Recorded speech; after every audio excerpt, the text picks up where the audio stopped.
Okay, real quick here, first tutorial on the contact system. Just go to tcobtool.com. You can get there to your My Tools on your marketing video tool as well. Let's go over here and let's look at the tasks. I've already logged in, so let's look at the tasks and details. So we can put under task title, I'm going to go ahead and click add new. So we choose the job if someone wants something done, task opened by Charlie, assigned to Todd, we'll say, and the task title is, say, window tinting. And we can make the PO number the date and company. So we could actually put it here. So doggy daycare. We'll put the date and put 2/25/10, and then doggy daycare for the company, and then window tinting. And we'll just put window tinting for description. You can be more detailed there too if you want. Status high or priority, it's not started yet. Task needs to be accomplished by when. Let's just go ahead and put that day. Now down here you'll see doggy daycare. Now you're asking how'd you get there. So let me change this up for a second since doggy daycare is in there already. Let's put in Pete's Plumbing, okay? And they need windows or window tinting. Now we go down here and for job information, company for the job.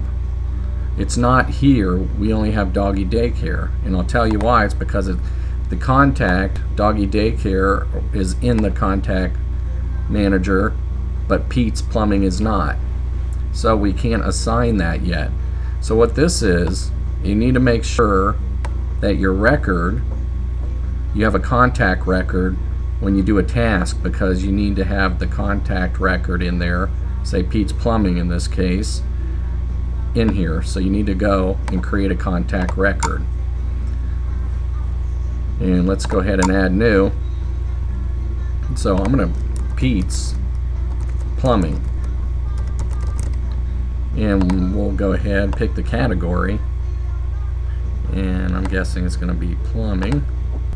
And we'll put Pete Smith, owner, state Kentucky. You want to have all these boxes filled, but as you can see, only the ones with asterisks are the ones that must be completed. So you're going to need to put in some information here, and you may not have the say mobile number, so I like to mark it as need, because you should always have a cell phone number.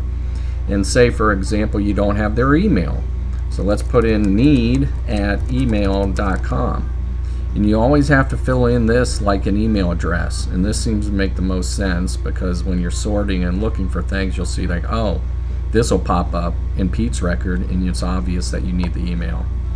So since this is something we need to follow up with Pete, we know we're going to be following up with him. And this is new. So it's going to kind of link through the task system. Also, this is created by Charlie. Now I'm going to hit submit, and you're all probably going to get an email. Actually, I think you only get emails in the tasks when those are updated. So right here, we click search in the contacts, and you can see we have doggy daycare and Pete's Plumbing. So if we go back to tasks to add new, and we start again with the job opened by Charlie, assigned to Todd, task title, the date 2/25/10, Pete's Plumbing, and that can be the PO. What's nice is when you sort them, they'll be chronological to the date, and since the task or job title, we can just put tinting windows and needs windows tinted for daughter or whatever. Okay, priority, it's high. Status, not started. When's the deadline that this has to be done? We'll just say then. And now down here, when we go to click on the company, here we go, we've got Pete's Plumbing. So now we can put Pete's Plumbing in there. And the company for the job, we've got 2 records saying the same thing, so one of them needs to be taken out. So you really only need it here. I'll delete this. And then the contact for the job, there, and then there's the phone number, Pete's number. We need that, we need that. And then there may be somebody else you can talk to who we might need to talk to, his secretary or something who's handling the job. You can put that information there. Submit. Bada boom, bada bing. Let's go ahead and search the tasks. And then when we search, we can look at what needs to be done, and it looks like we have quite a few, but let's find the one we just did, and that's this one. There are the details.